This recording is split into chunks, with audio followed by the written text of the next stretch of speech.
Je vous remercie de l'invitation et j'avais envie de vous parler d'un certain nombre d'éléments qui semblaient vous intéresser sur ce sujet géographie des environnements. Alors c'est vrai que bon, euh, c'est une thématique vraiment océanique. En plus, ils ont rajouté un S. Personne ne sait vraiment trop comment on définit cette histoire, mais bon, faut y aller quand même. En tout cas, moi, je vais vous parler de ce que je connais et qui sont les enjeux liés aux animaux, et notamment aux animaux autres qu'humains, euh, qui pour moi peuvent apparaître justement comme une entrée pertinente pour toutes ces études-là à l'heure de ce terme qu'on trouve partout, qui est fort intéressant, qui est l'anthropocène. Alors, bien sûr, moi, mon prisme, c'est que je suis arrivé à ces questions-là par l'étude des grands carnivores en France, mais en fait, je me suis intéressé à beaucoup d'autres. Et donc, vous allez voir ça. Alors, je vais essayer de tenir, enfin, de présenter des choses assez rapidement, de manière assez synthétique, pendant une grosse demi-heure. Et puis, pour qu'on ait au moins peut-être un petit temps d'échange, parce que je vais devoir, à moins le quart, il va falloir que je m'éclipse et je m'en excuse. Et vous voyez que dans mon titre, enfin, un des aspects du titre, j'ai mis de la coexistence à la cohabitation territoriale. Justement, on pourra évoquer ces notions de coexistence et de cohabitation si on a le temps. Parce que dans cohabitation, cohabiter, il y a justement, il y a habiter. Voilà. Est-ce que c'est bon? Voilà, je vous ai mis quelques belles photos de ce qui m'a pas mal occupé, notamment dans mes travaux de thèse, hein, même si je continue toujours à m'y intéresser.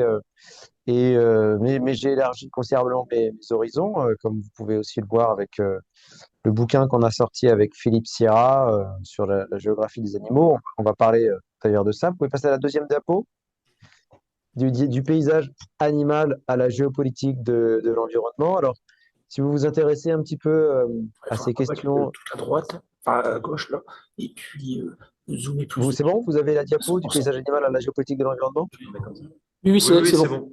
C'est bon? Oui, Voilà. ça c'est bon. Justement, du paysage animal, si vous vous intéressez à ces questions, certains reconnaîtront peut-être la référence à l'ouvrage de Xavier de Planol, justement, le paysage animal. Et justement, ça me peut me permettre d'évoquer tout à l'heure, je fais un petit point rapide d'épistémologie de ce bouquin, bah, qui pour moi, c'est pas vraiment de la géographie des animaux, c'est de la géographie historique. Alors c'est très intéressant, c'est très riche, mais de toute manière, Xavier de Planol, c'est un spécialiste de géographie historique, hein. Et en l'occurrence, pour les animaux, il a apporté une véritable somme. Et d'ailleurs, moi, dans son bouquin, je n'ai pas vu en quoi il y avait une dimension paysage, si ce sont des entités, on va dire, physiques qui face à un point de vue. Alors oui, lui, il a un point de vue. Il a très clairement un point de vue qui est très prométhéen, qui est un point de vue l'homme tout puissant, l'homme maître et possesseur de la nature. Ça, c'est le point de vue de Xavier de Planeur. Et si vous lisez mon introduction et si vous lisez ce que j'écris, vous verrez que moi, je m'inscris pas du tout dans cette dimension-là. Je m'inscris pas du tout dans une dimension. J'essaye au contraire de décentrer de la position qui est très, très anthropocentrée. Bon, j'aurai l'occasion de revenir là-dessus. Juste commencer par ces images qui, moi, m'ont beaucoup inspiré et ont été un point de départ. Alors là, pour le coup, là, on a affaire à des paysages. Euh, Justement, avec tout ce que ça peut véhiculer dans le non-dit paysage. C'est-à-dire, je vous ai mis à gauche, c'est un secteur des Hautes-Garonne, dans les Pyrénées. À droite, c'est la vallée de la Drôme. Et puis en dessous, vous avez le même cadrage à peu près un siècle après. Et là, on voit comment bah, le milieu qui était extrêmement anthropisé, très aménagé, très déforesté, très érodé aussi au bout d'un siècle, s'est complètement modifié. Et on le voit bien de manière basiquement visuelle, avec la végétation qui s'est beaucoup reconstituée, hein. On voit la vallée de la Drôme qui même, on pourrait dire maintenant, réensauvagée, ce qui est assez cocasse puisque dans la Drôme, il y a le siège d'une association qui s'appelle l'ASPAS, l'Association pour la sauvegarde et la protection des animaux sauvages, dont un des objectifs est justement de réensauvager la France. Ça, c'est peut-être une question que vous aurez l'occasion de voir, on peut aborder peut-être brièvement. Mais ce qu'on ne voit pas sur ces photos, et moi c'est ce qui m'intéresse, c'est qu'on voit beaucoup le végétal, qui a d'ailleurs été un prisme qui, si la biogéographie a été un pan sous-estimé de la géographie, quand elle a été estimée, pour ceux qui ont fait des études de géographie, ils ont sûrement fait de la phytogéographie, mais pas de zoogéographie, c'est-à-dire de l'étude des animaux.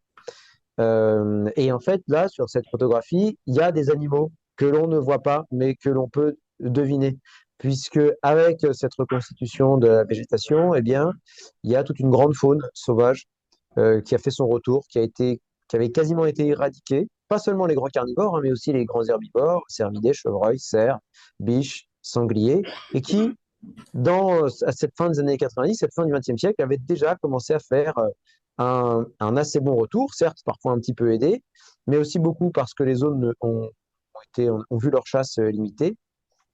Et avec ça, eh bien, les grands carnivores également, et notamment le loup, ont eu un terrain pour réinvestir ces territoires avec toutes les problématiques humaines, territoriales et politiques qui découlent de ça. Et ça a été le point de départ de mes recherches. Parce que, à ma connaissance, avant que je m'intéresse à ces questions-là dans la fin des années 90, j'avais jamais trouvé ça en géographie.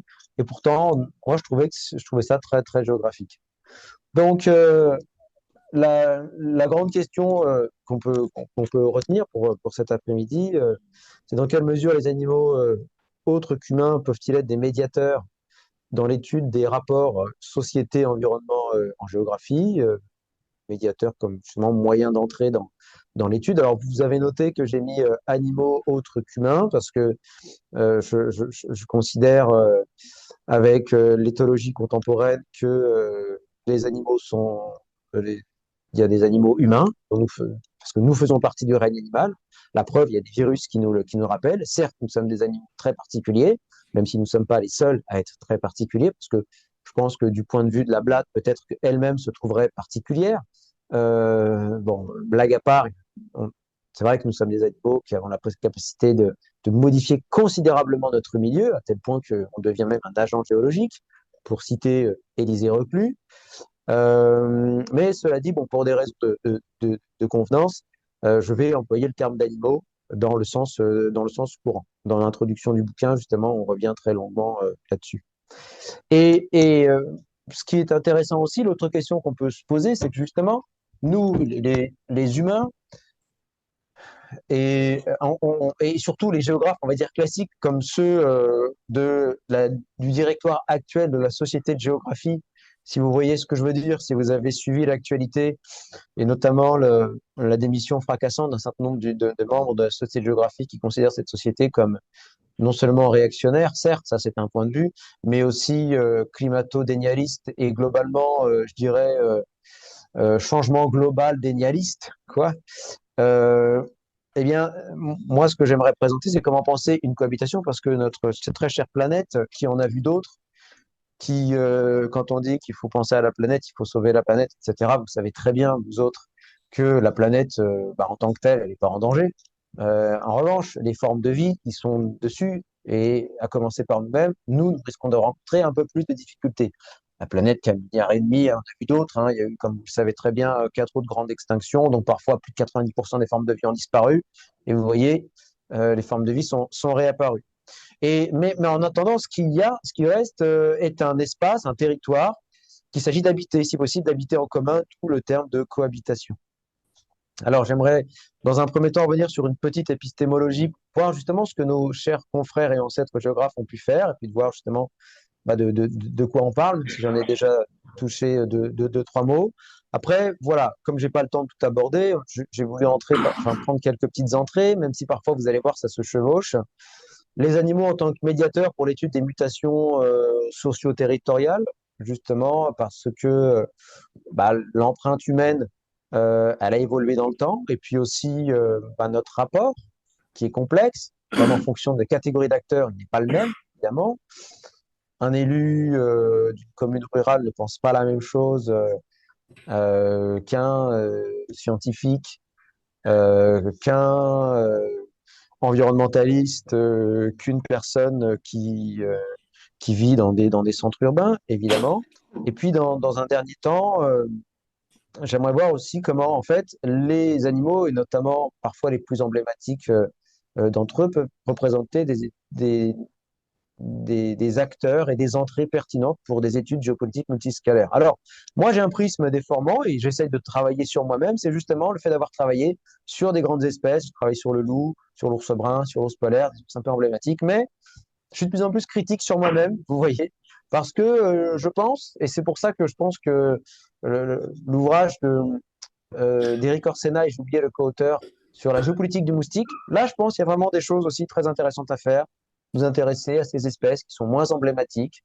À une époque, je me suis intéressé aux blaireaux, nous intéresser aux moustiques, nous intéresser aux lombrics, par exemple, nous intéresser aux petites formes de vie, comme ça. Ça, c'est quelque chose à aborder. C'est pour ça aussi que dans l'ouvrage qu'on a fait, on a essayé de le faire. Je pense qu'on peut pousser encore les choses, mais je pense je pense qu'on peut mieux faire. Alors, normalement, vous voyez un rat sur mulot. Si vous avez changé la diapo, petit épistémo Oui, c'est bon. voilà, vous voyez, je vous ai mis.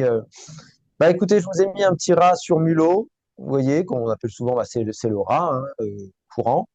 Euh, Parce qu'en effet, dans ces questions d'animaux, et là je l'ai un petit peu dit, on a tendance déjà nous-mêmes en tant qu'humains à nous intéresser aux grandes espèces visibles, les grands carnivores et puis les grands herbivores. Et puis, bah, disons que tout ce qui est les petits rongeurs, les oiseaux, les insectes et encore plus les formes de vie aquatiques, on a tendance un peu à les faire passer au second plan et c'est un tort. Et c'est un tort. Et il faut voir que bah, nos ancêtres géographes bah, les ont aussi négligés. Euh, alors, les ont aussi négligés avec quand même certaines nuances. C'est que bah, Élise de Reclus, qui on a l'impression a tout fait avant tout le monde, pas en mieux, mais de manière très très avant-gardiste, il s'est beaucoup intéressé. Je ne sais pas si vous savez, mais il était végétarien et il considérait les autres formes de vie non humaines comme ses frères. Donc c'est pour ça qu'il était comme ses frères et sœurs. C'est pour ça qu'il était végétarien. Il avait une espèce d'éthique cohérente, altruiste. C'est une espèce de Peter Singer avant l'heure, quoi. C'est un peu anachronique ce que je dis là, mais il y a un peu de Peter Singer, qui, vous savez, c'est le philosophe un peu fondateur du mouvement antispéciste, hein, justement, qui va contre le fameux grand partage qui nous a beaucoup déterminés et qui continue à beaucoup nous déterminer, c'est-à-dire les humains et les autres. Et c'est vrai que bah, les géographes s'inscrivent pleinement dedans. Et Élisée Reclus, lui, il s'est beaucoup, enfin, il s'est intéressé à ces aspects-là. Et dans l'ouvrage, alors mon collègue Philippe Sierra, qui est bien meilleur que moi, expert en épistémologie, lui a trouvé aussi des écrits tout à fait intéressants chez Vidal de la Blache, notamment la place de certains oiseaux, la place de certains criquets. Alors, il les évoque souvent au détour d'une page, mais de manière assez pertinente. Un jour, un collègue que j'ai eu, Jean-Louis Tissier, qui était aussi spécialiste d'épistémologie, quand j'étais jeune, chargé de TD à Paris 1 à la Sorbonne, j'ai eu la chance de le voir comme collègue, et il m'avait dit que Vidal de la Blache avait consacré quelques pages du loup, mais bien sûr au prisme d'un des aspects que les géographes travaillent depuis très longtemps, c'est bien sûr les questions d'élevage. Et le, c'est on va dire, le domaine que les géographes ont investi assez précocement, mais tout ce qui concerne les animaux sauvages, c'est passé au second plan. Alors, il y a un ouvrage qui existe, qui a été publié aussi chez Armand Collin en 1933 par Marcel Prenant, qui est Géographie des animaux, comme le même titre que nous. Mais Marcel Prenant, c'est Emmanuel de Martonne qui lui a confié cette mission parce qu'il n'avait pas trouvé de géographe pour faire ça. Et Marcel Prenant, il était plutôt biologiste et il a essayé de faire un travail il a fait plutôt un travail, je dirais maintenant, de bio-zoogéographe. Cela dit, alors si on prend des ancêtres comme Humboldt, qui est inclassable, Humboldt aussi. Humboldt, comme vous le savez, il s'intéresse à tout. Ça va de la pierre à l'eau, aux plantes, aux animaux, aux humains, bien sûr. Ça aussi, c'est sous-estimé. D'ailleurs, je crois que c'est le prochain projet de mon ami Gilles Fumet. Justement, on va dire un des aspects mal connus de chez Humboldt, c'est ce côté, non seulement ce côté très polymathe, et puis ce côté s'intéressant aussi aux réalités humaines et politiques, ce qui est assez méconnu chez Humboldt. Euh, donc, voilà, les animaux assez absents. Et comme je l'ai dit tout à l'heure, quand une biogéographie a été relancée par mes très chers collègues Paul Arnoux, Laurent Simon, Jean-Paul Amat, etc., si vous connaissez leurs travaux, vous savez qu'ils ont surtout investi les plantes et les forêts.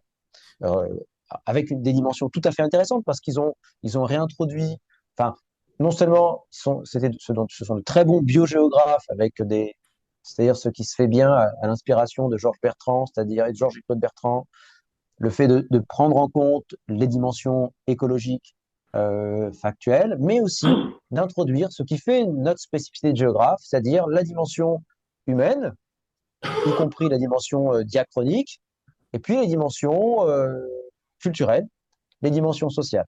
Mais ces très chers collègues que j'apprécie et que j'affectionne, eh bien, ils ne parlent pas d'animaux. Hein, ils ne parlaient pas, ils ne parlaient pas d'animaux. Alors pourquoi? Bon, c'est un peu mystérieux. Dans un article de Nathalie Blanc et de Marianne Cohen, un article de 2001-2002 dans la revue Espace et Société, dirigé par un numéro spécial dirigé par Jean-Paul Stazac, Jean-François Stazac, pardon. Elles s'interrogent pourquoi justement les géographes se sont assez peu intéressés aux animaux. L'hypothèse qu'elles font, c'est que les animaux seraient peu cartographiables car bon, moi, à titre personnel, c'est un argument qui ne me convainc pas, on peut tout à fait cartographier une aire de répartition d'un animal, avec bien sûr une marge d'erreur, comme on peut cartographier une aire de répartition d'une plante, pareil, avec une marge d'erreur, parce que bah, les plantes, c'est pas parce qu'elles bougent pas qu'on sait systématiquement où elles sont. Euh, donc voilà, c'est quelque chose, je pense, qui c'est peut-être un mystère, et puis c'est juste peut-être une tradition qui fait que c'était pas jugé sérieux aussi. Et c'est aussi l'historien Michel Pastoureau qui dit ça aussi. Quand lui, très jeune, il s'est intéressé aux animaux, il s'est intéressé, comme vous le savez, son premier ouvrage de 2007 était sur l'ours, il a écrit sur le cochon, il a écrit sur l'écureuil, et quand il allait présenter ses projets de travaux à de doctes professeurs, et ben, en gros, on lui riait au nez. Et moi, c'était un peu comme ça aussi quand j'ai commencé. Mais c'est vrai que quand, en revanche, là où moi, j'avais un petit peu, comment dire, la parade, entre guillemets, et je n'ai pas fait exprès, c'est que je m'intéressais au loup. Et forcément, ah, le loup, voilà. Si j'avais dit que je m'intéressais à l'écureuil ou à ce fameux rat sur mulot, je pense que ça aurait bien fait rigoler, quoi. Par contre, en revanche, quand vous dites que vous vous intéressez au loup, le loup ne laisse pas indifférent parce qu'il y a toute cette histoire, alors réelle ou fantasmée, tous ces aspects culturels, et puis le fait que bah, maintenant, quand on suit l'actualité, vous savez bien que le loup fait la une des médias, y compris parfois donc des médias nationaux, y compris à des heures de grande écoute, parce que ça ne laisse pas indifférent et parce que ça interroge aussi notre place dans le milieu. Mais vous voyez, ce brave rat sur mulot peut permettre de faire une géographie aussi qui est passionnante, qui est une géographie de la diffusion des humains, parce qu'en fait, et des animaux qu'on peut appeler commensaux, puisqu'en fait, le rat sur mulot, qui est originaire d'Asie du Nord, eh bien, c'est une espèce qui a les mêmes caractéristiques que les humains. C'est une espèce plastique, ubiquiste, et qui s'est vraiment parfaitement immiscé dans bah, tous les réseaux de communication, de transport que l'on a pu développer.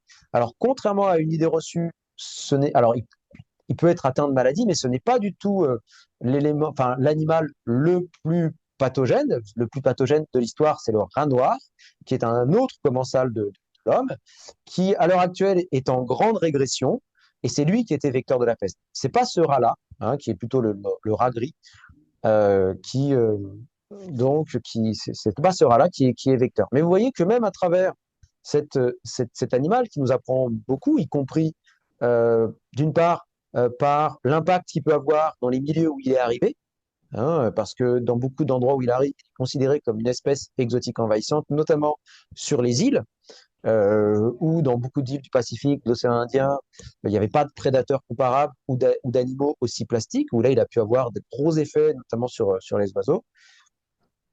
Euh, mais il nous apprend aussi beaucoup sur notre rapport à l'animal, puisqu'il est assimilé à une nuisance. et vous avez les travaux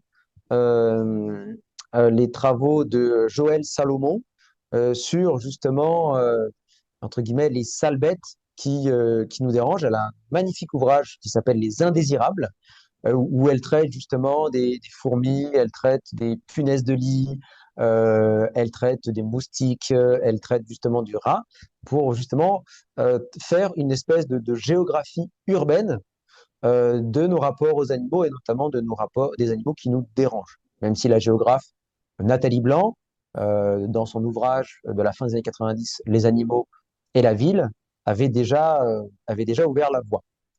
Donc, vous voyez déjà, rien qu'à travers ces quelques petits exemples, on voit hein, les pans de géographie que l'on peut faire avec ces animaux, que ce soit de la géographie de la mondialisation. Et là, je pourrais vous donner plein d'exemples hein, sur la géographie de la mondialisation à travers la diffusion de certaines espèces. J'aurais des exemples sur le moustique tigre, j'aurais des exemples sur la, la, la punaise des cônes, originaire de Californie. Très, très bel exemple si vous voulez faire la mondialisation, notamment la diffusion des cargaisons de bois. Enfin bon, je n'ai pas le temps de développer, mais tout ça s'est développé dans le bouquin. Une géographie urbaine également, une géographie sociale aussi, et ça, c'est Nathalie Blanc l'avait bien montré, puisque justement, on assimilait certaines espèces, et je pense notamment aux blattes, qui étaient assimilées à des populations étrangères, originaires d'Afrique du Nord, d'Afrique subsaharienne. Vous voyez, avec tout ce que ça peut véhiculer d'idéologie, d'idées reçues, etc. Mais bien sûr, ça peut ouvrir aussi sur d'autres types de géographie. Alors, moi, ce qui m'a intéressé, c'est le deuxième point, donc autre diapo, les animaux des médiateurs pour l'étude des mutations socio-territoriales. Alors, déjà, je commence à parler de géopolitique parce que moi, ce qui m'a beaucoup inspiré, c'est Yves Lacoste, parce que je trouve que la géopolitique, dans comment il l'a définie, enfin, comme euh, l'étude des rivalités de pouvoir sur et à propos des territoires, enfin, l'étude des rivalités de pouvoir entre des groupes sur et à propos des territoires est une entrée extrêmement pertinente. Et j'ai couplé ça avec alors un non-géographe qui était un de mes directeurs de thèse, Laurent Mermet, qui lui a travaillé sur l'analyse stratégique de la gestion de l'environnement, qui lui s'intéressait beaucoup au jeu des acteurs. Mais une des raisons pour lesquelles je vous ai mis cette diapo, c'était justement pour vous reciter la citation justement de Nathalie Cohen, de Nathalie Blanc et Marianne Cohen, de l'article que j'ai évoqué, qui, elle, ne présentait pas de démarche préétablie, mais qui, justement, présentait ces animaux comme des analyseurs, des médiateurs. Je vous lis la citation. Donc, elle ne pose pas de démarche préétablie pour faire une géographie des animaux. Ils disent, au contraire, nous pensons que l'animal a une valeur heuristique pour le géographe, l'amenant à renouveler sa réflexion sur l'espace, sur le rapport homme-milieu et le fonctionnement de ce dernier, et à participer à la réflexion collective de la communauté scientifique sur les questions d'environnement. La pertinence de l'animal, pour le géographe, ne repose pas simplement sur sa localisation, son exploitation et sa représentation signale le renouveau du géographique comme lieu et enjeu du politique. Donc j'aime beaucoup cette citation parce qu'il y a beaucoup de choses qui sont dites dedans. Cela dit, il y a un point qui n'est pas évoqué, mais qui pour moi est très important, c'est que quand on s'intéresse aux animaux, même si nous sommes en sciences humaines et sociales, et on sait que l'environnement, on n'a pas arrêté de vous le rabâcher, que l'environnement, c'est une construction sociale, voilà, ça, et évidemment, eh bien, même si l'environnement et les animaux participent de constructions sociales, ce ne sont pas que des constructions sociales. Il y a un point de départ physique, un point de départ écologique qui est important et qui est matériel. On a la chance en géographie d'avoir une discipline qui est très matérielle. Très souvent, quand je fais mes cours, je tape sur le bureau et je dis à mes étudiants, la géographie, c'est une discipline du concret. Donc, je veux des exemples concrets. Et bien, pareil, justement, on ne peut pas faire plus concret que du vivant. Bien sûr, quand on s'intéresse aux aspects humains, bah, évidemment, c'est ce que je dis à mes étudiants, c'est-à-dire que les humains, c'est pas que des flux. Les flux, c'est plutôt les marchandises. Les humains, vous avez des réalités de chair, de sang, de larmes, de sentiments, voilà, de déplacements. Voilà, bah, avec les plantes, les animaux, c'est pareil. Euh, il y avait le sociologue de l'environnement François Terrasson à ceux qui lui disaient que la nature était une construction sociale. ou même réduisait la nature à une construction sociale, même si bien sûr c'en est une, comme je l'ai dit, il disait bah, si ce n'est qu'une construction sociale, eh bien asseyez-vous sur une fourmilière et vous verrez si la nature est uniquement une construction sociale. Boutade mise à part, on voit aussi que, et c'est ça qui m'a intéressé, c'est que ces animaux sont des analyseurs, c'est pour ça que je parlais de médiateurs, dans le sens de médias, qui nous permettent justement d'entrer à travers leur prisme dans un panel d'études et notamment, je trouve que ce sont des symptômes des évolutions territoriales, des évolutions de ce que nous faisons ou de ce que nous ne faisons plus sur les territoires et des évolutions aussi de nos nouveaux rapports. Hein, alors, nos nouveaux rapports qui ne sont pas simplistes. Hein. Si on prend le cas, par exemple, j'ai déjà évoqué tout à l'heure le loup, mais le loup qui était l'animal nuisible par excellence à partir des années 70 avec la mouvance environnementaliste, a bénéficié d'une amélioration de son image culturelle, de son image symbolique, à tel point que d'espèce nuisible et chassé à tout prix, c'est devenu une espèce protégée et à protéger, elle était réintroduite en Amérique du Nord à Yellowstone, pas en France, pas en Europe. Hein, il n'y a jamais eu de programme de réintroduction en Europe et en France. Les loups, en fait, sont originaires de zones où ils ont toujours été, ils ont toujours survécu, en Italie en l'occurrence pour la majorité de la population française, en Pologne pour une partie de la population qui vient maintenant en Europe de l'Est, en Allemagne et maintenant aussi en France. C'est-à-dire qu'on a aussi des loups qui proviennent de cette souche-là. Et donc, c'est pour ça que ces animaux sont aussi intéressants pour étudier l'évolution de nos rapports au vivant et à l'environnement, nos rapports qui sont complexes et qui ne sont pas monolithiques, comme je l'ai dit. En fonction des groupes d'acteurs, de comment on se situe dans la société, on ne va pas avoir les mêmes rapports, les mêmes relations et les mêmes conceptions de notre place et de la conception de ces animaux. Là, petit exemple extrêmement rapide. Là, on passe au requin, justement. Étude de cas fort intéressante. Hein, à partir de 2011, vous avez une recrudescence assez étonnante des attaques de requins à La Réunion. Alors, je vais essayer de synthétiser et de faire assez court. Alors, faites attention parce que c'est une carte qui n'a pas le nord en haut comme on a l'habitude, mais le nord est à gauche, ce qui fait que vous voyez l'île enfin, Saint-Denis qui est vraiment sur le côté. En fait, ce que l'on constate, c'est que ces attaques de requins se sont surtout concentrées sur la façade occidentale de l'île, ce qui était assez étonnant parce qu'en fait, on a toujours connu des attaques de requins à La Réunion, depuis qu'il y a des humains à La Réunion, mais c'était plutôt sur l'autre façade.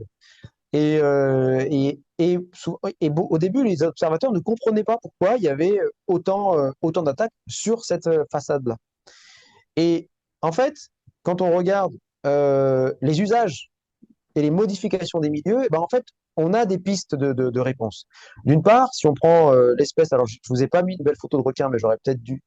euh, en fait, c'est surtout le requin bulldog hein, qui est particulièrement prédateur. Alors, je vous rassure tout de suite, hein, à l'échelle mondiale, des attaques, il y en a à l'échelle mondiale, ça varie moins d'une cinquantaine par an, et il y en a une dizaine entre 10, parfois moins, parfois un peu plus, qui sont mortelles. C'est-à-dire que par rapport aux causes de mortalité des humains, c'est vraiment ridicule, quoi.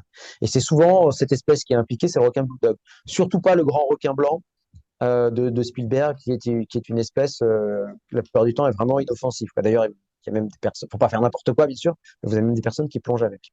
Et en fait, pourquoi on a ces recrudescences d'attaques? Bah, d'une part, ce qu'on a constaté, c'est qu'à partir des années 90, on a une mise en tourisme de cette façade occidentale.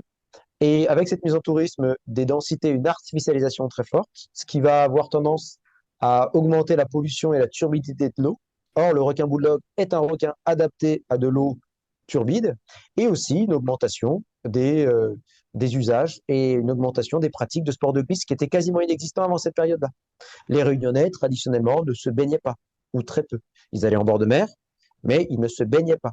Et là, on a un changement culturel, vous voyez, un changement d'occupation de l'espace qui, du coup, eh ben, est un des facteurs qui peut expliquer ces attaques. Alors, après, la réponse des autorités politiques, on passe dans un autre pan, qui est bien sûr la partie politique et géopolitique, qui moi aussi m'intéresse. Mais vous voyez comment les usages du territoire peuvent influer sur les interactions avec d'autres espèces Et puis bah, ensuite, bah, nos relations, parce que évidemment, là-bas, le milieu des surfeurs, parlez-leur des requins et vous allez voir l'ambiance.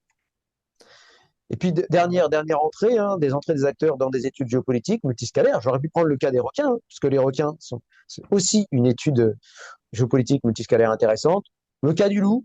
Alors, le cas du loup qui est assez emblématique, j'ai beaucoup écrit dessus. Je pourrais vous envoyer des choses si ça vous intéresse, mais je vous ai mis juste cette une-là. Vous voyez que même le président de la République intervient en personne. Hein, vous voyez, intervient en personne. Ça, c'était en 2019, lors du débat, vous savez, les grands débats après les Gilets jaunes. Il est dans les Alpes-de-Provence. Et en 2019, il intervient en personne pour augmenter les quantités de tirs de loups autorisés, alors qu'on a affaire à une espèce qui était strictement protégée au titre de la directive Habitat. Donc, vous voyez, on était dans le renversement du statut du loup. Et en fait, ce qu'il faut savoir, c'est qu'à partir du début des années 2000, il va y avoir des tirs ponctuels, autorisés dans le cadre de dérogation, mais cette dérogation va devenir la norme, à tel point qu'à partir de 2013, eh bien, le niveau de prélèvement de loups va arriver presque à 20%. Hein. Et ça a été vraiment une fuite en avant. À l'heure actuelle, on estime la population de loups en France à peu près 1000 loups, et on en élimine 20%. Et ce qu'il faut que vous sachiez bien, c'est que 20%, c'est le plan de chasse au cerf au plan national. C'est-à-dire qu'une espèce chassée, le cerf, est prélevée à hauteur de 20%. Donc quand on passe à l'échelle européenne, puisque toutes les protestations que l'on note par rapport au loup, on voit certains acteurs, notamment des syndicats agricoles et des chasseurs qui demandent à ce que l'on tue encore plus de loups dans l'optique de faire baisser la pression sur l'élevage. Et vous avez le ministère de l'Agriculture qui va dans ce sens-là, le Premier ministre qui va dans ce sens-là.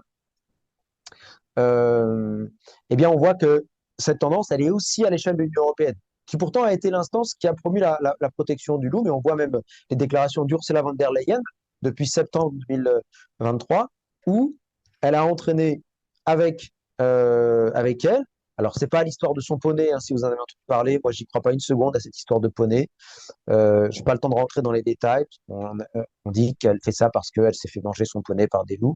Non, je pense qu'elle s'inscrit dans une géopolitique européenne où vous avez la France qui pousse derrière, vous avez la Suède et plusieurs pays scandinaves qui veulent qu'on chasse le loup, l'Autriche qui veut qu'on chasse le loup, l'Allemagne qui ne sait plus trop comment elle s'appelle, bon, j'ai pas le temps de rentrer dans les détails. Et là, à l'heure actuelle, ça a été porté par la Commission européenne. Et comme la directive Habitat, elle est soumise à la Convention de Berne, qui, elle, dépend du Conseil de l'Europe, il doit y avoir une réunion de la Convention de Berne pour essayer de statuer là-dessus. En sachant que Berne est en Suisse, qui n'est pas dans l'Union européenne, comme vous le savez, mais la Suisse aussi. La Suisse, elle a été même plus radicale, elle a décidé d'éliminer 70% de ses loups. Ouais, 70% de sa population de loups. Donc on voit à quel point on a affaire à un animal géopolitique. Et je vous renvoie d'ailleurs dans le même ordre, hein, l'excellent ouvrage de mon collègue et ami Raphaël Matvey, Sanglier, géographie d'un animal politique. Alors juste sur le loup, je voulais juste vous montrer deux, trois petites choses.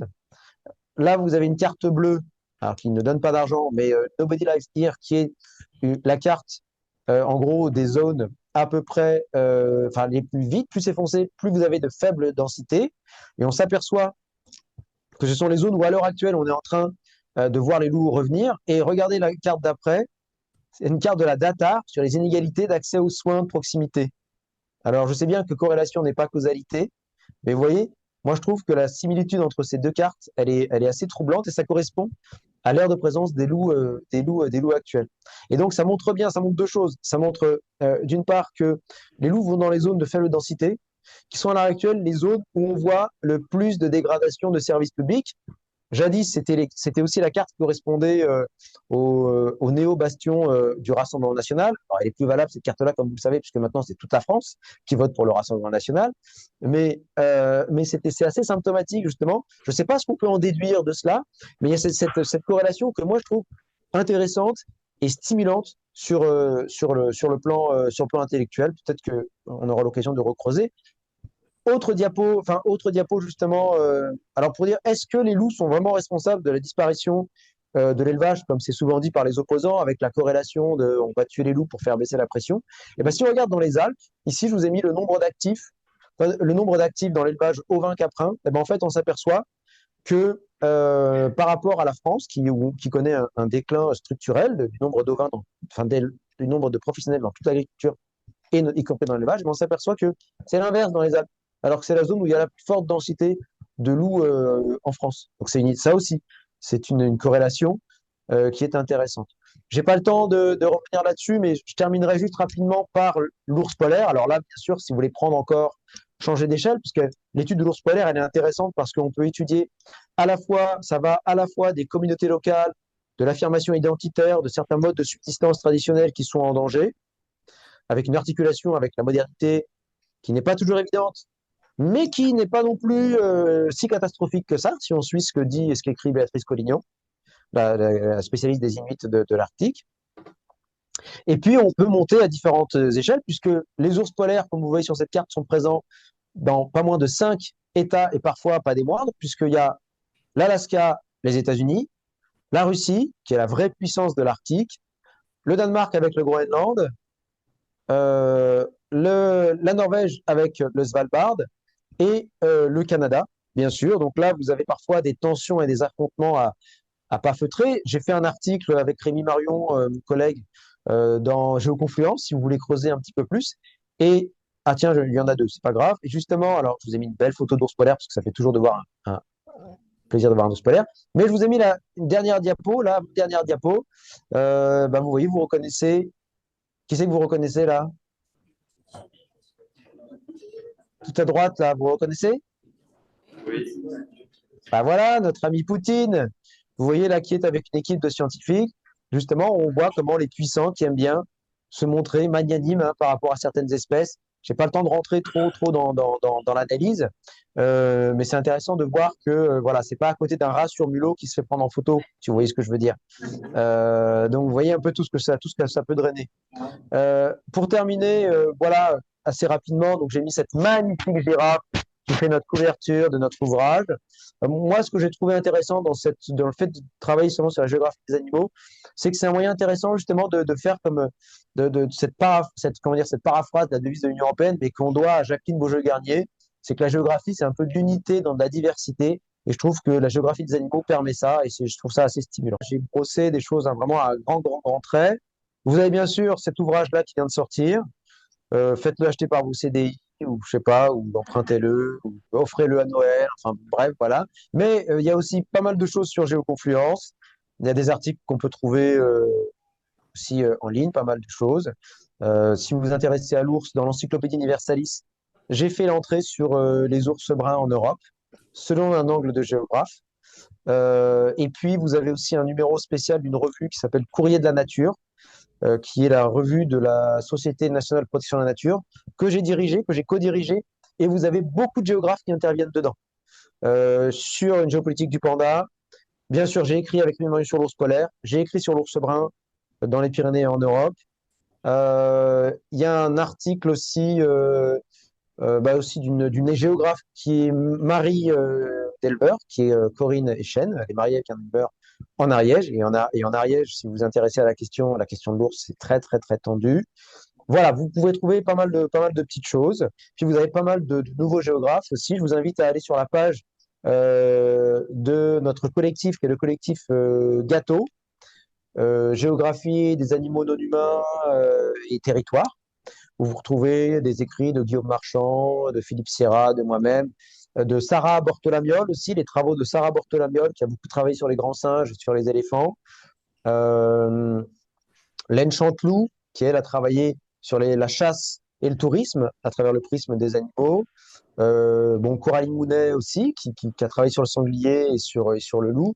Voilà, vous avez pas mal de choses, puis des nouveaux travaux, sûrement certains que j'ignore, il y en a beaucoup que j'ignore. Tout le travail de Raphaël Matvey, ce qu'il a fait sur le flamant rose, excellent, ce qu'il a fait sur les sangliers. Voilà. Voilà ce que je peux vous dire pour essayer de vous ouvrir vos horizons sans trop vous surcharger. Mais au moins, peut-être pour vous donner quelques petits exemples, peut-être si vous préparez la grille interne, un petit peu originaux, un peu péchus, puis aussi pour réveiller vos classes au collège, au lycée. Je peux vous dire que quand on leur parle justement de la colonisation, la diffusion de la chenille processionnaire comme moyen d'étude du changement climatique, c'est assez rigolo. J'ai écrit des choses aussi, sur mon blog, j'ai écrit pas mal aussi sur les espèces exotiques envahissantes pour changer un peu le point de vue. Alors, c'est un chapitre qui est présent dans le livre, mais si vous voulez pas acheter le livre, eh bien, vous pourrez toujours aller sur mon blog de Mediapart. J'ai un blog sur Mediapart. Voilà. Merci de m'avoir écouté.